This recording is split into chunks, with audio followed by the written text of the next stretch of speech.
Guys, যদি আমি বলি কোকা-কোলায় এমন কয়েকটি উপাদান রয়েছে যা আপনার ক্যান্সারের কারণ হতে পারে, অথবা কোকা-কোলায় ব্যবহৃত করা হয় টয়লেট পরিষ্কার করার কেমিক্যাল, তাহলে কি আপনারা আমার কথা বিশ্বাস করবেন? চলুন জানা যাক আজকের এই ভিডিওর মাধ্যমে। গাইস, কোকা-কোলায় এমন তিনটি বিশেষ উপাদান রয়েছে যা কিনা আমাদের বডি এবং মস্তিষ্ককে নানানভাবে উত্তেজিত করে এবং আমাদের ক্ষতি করে। 1. Phosphoric acid.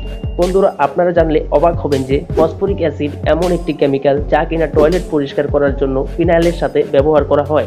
নাম্বার 2. ক্যাফেন। আপনারা কি জানেন ক্যাফেন হলো এক ধরনের ড্রাগস যা আপনার মস্তিষ্ক এবং স্নায়ুতন্ত্রকে উত্তেজিত করে। নাম্বার 3. ক্যারামেল কালার হলো এক পানীয় দ্রবণীয় খাবারের রং যা কিনা কার্বোহাইড্রেট সুগারের তাপ চিকিৎসার মাধ্যমে তৈরি করা হয়। অ্যাসিড এবং ক্ষার লবণের উপস্থিতিতে এই প্রক্রিয়াকে ক্যারামেলাইজেশন প্রক্রিয়া বলা হয়। গাইজ, ভিডিওটি ভালো লাগলে অবশ্যই চ্যানেলটি সাবস্ক্রাইব করবেন।